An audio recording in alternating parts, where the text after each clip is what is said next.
कि आज की मुरली बाबा की, जिसका टाइटल था बाप को प्रत्यक्ष करने के लिए अपनी व दूसरों की वृत्ति को पॉजिटिव बनाओ।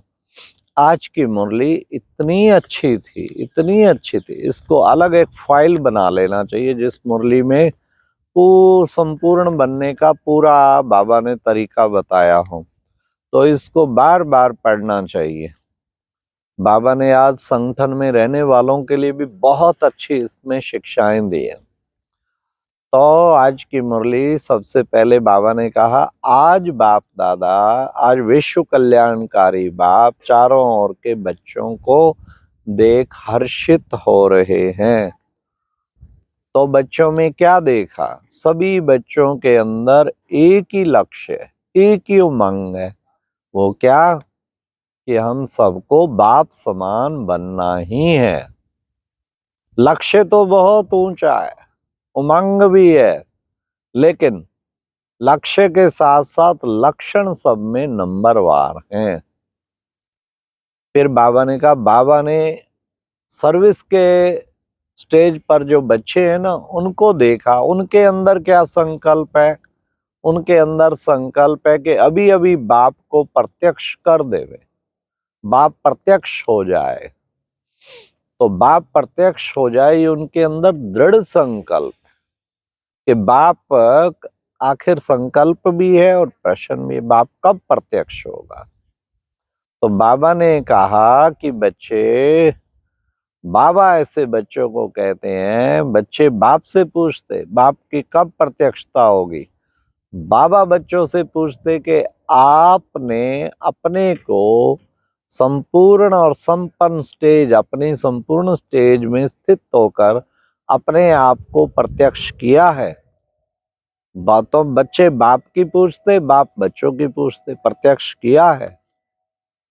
तो फिर बाबा ने उसके बाद आज ये कहा कि बच्चे, ये बाबा जो है, तुम बच्चों को बाबा देख रहे हैं, इसमें एक ही रुकावट आ रही है। वो क्या रुकावट आ रही है? क्योंकि बाबा ने पहले तो कहा कि बच्चे वृत्ति के द्वारा वायुमंडल बनाना, वाणी द्वारा कितनी सेवा करो, 8 घंटा भाषण करो, योग शिविर कराओ, कुछ कुछ कितना भी कुछ करो, लेकिन उसकी गति बड़ी धीमी है।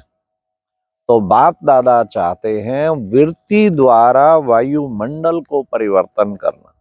वृत्ति से वाइब्रेशन फैलता है और वाइब्रेशन से वायुमंडल फैलता है, वायुमंडल बनता है। इसलिए बाबा ने कहा अपनी वृत्ति द्वारा सेवा करो। जबकि वाणी द्वारा, शिक्षाओं द्वारा भी सेवा होती है, लेकिन धीमी गति की होती है। फास्ट गति की सेवा वृत्ति के द्वारा, वाइब्रेशन के द्वारा सेवा होगी।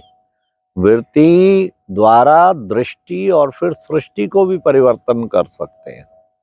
वृत्ति तो एक रॉकेट के समान है, तेज रॉकेट के समान। इसलिए बच्चों को वृत्ति द्वारा वाइब्रेशन बनाने की सेवा और फिर वायुमंडल बनाने की सेवा करनी है।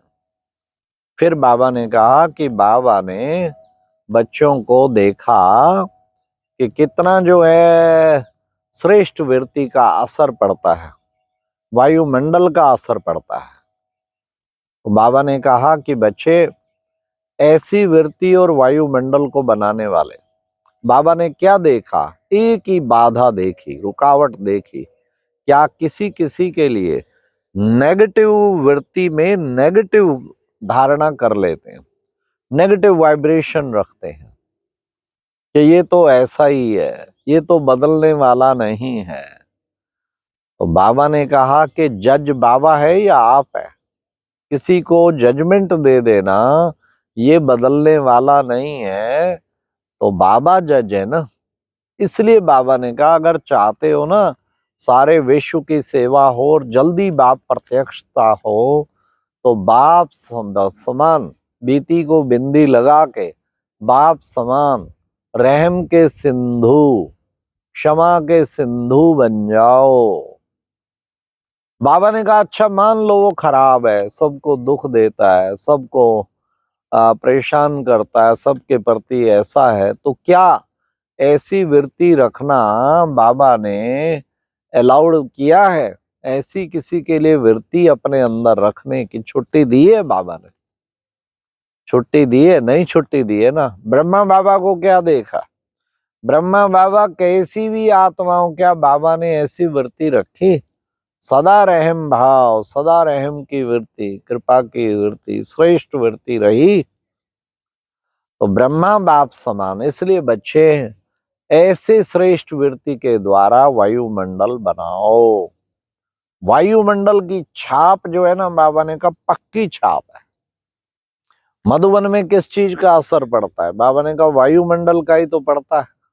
सभी कहते वायुमंडल बहुत, जबकि यहां पर भी नंबरवार है, लेकिन क्योंकि ब्रह्मा बाप की तपस्या भूमि है, ब्रह्मा बाप की कर्म भूमि है, तो वो वाइब्रेशन ऐसा फैला हुआ है, वृत्ति भी ऐसी फैली है। और वैसे भी कितने सैकड़ों वहां लगातार जो है तपस्या हजारों लाखों करते ही रहते हैं।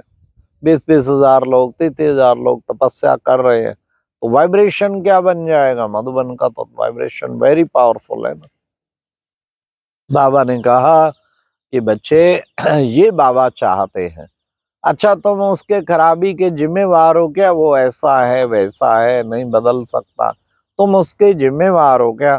तुम्हें जिम्मेवार बनना है उसके परिवर्तन करने का।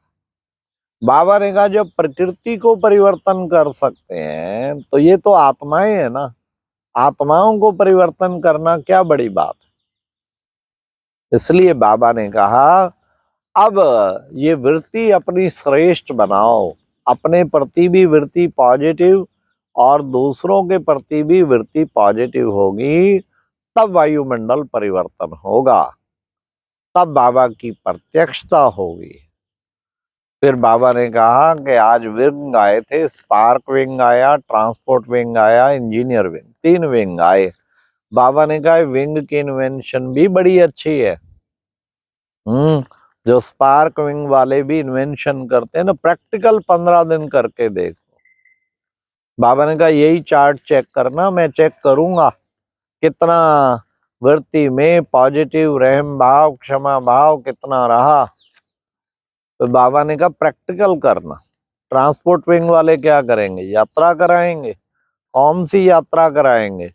बाबा ने कहा सबको शांति की, दुखों से छुड़ा के शांति की यात्रा करानी है, ये है ट्रांसपोर्ट का कार्य।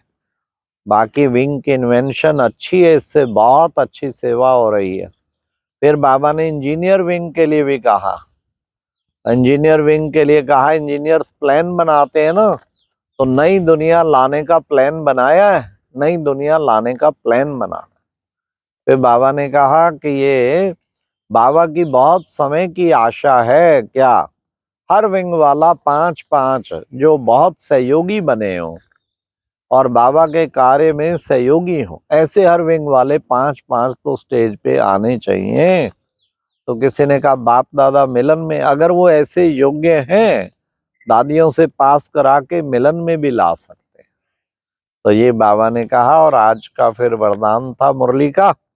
बाबा ने कहा कि बच्चे सबसे मुख्य बात, समय प्रमाण हर कार्य में सफल होने वाले ज्ञानी योगी तू आत्मा भाव।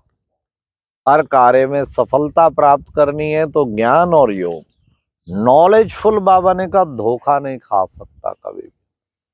नॉलेजफुल को पूरी समझ होती, समझदार होता हो कि ये करूंगा तो इसका क्या रिजल्ट हो, आदि मध्य अंत देख के करता है, तो कालदर्शी बन के हर कर्म करता।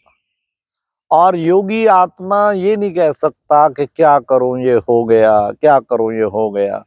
इसलिए ज्ञानी तू योगी तू आत्मा भव। फिर आज की मुरली का स्लोगन था, अचल अडोल वही हैं जो अपने आदि और अनादि संस्कार, स्वभाव संस्कार को स्मृति में रखते हैं। हमारा अनादि संस्कार क्या है? पवित्र स्वरूप, शांत स्वरूप, आनंद स्वरूप, परम धाम में कितने हम बिल्कुल शांत आनंद प्रेम स्वरूप थे। ये आदि अनादि संस्कार थे।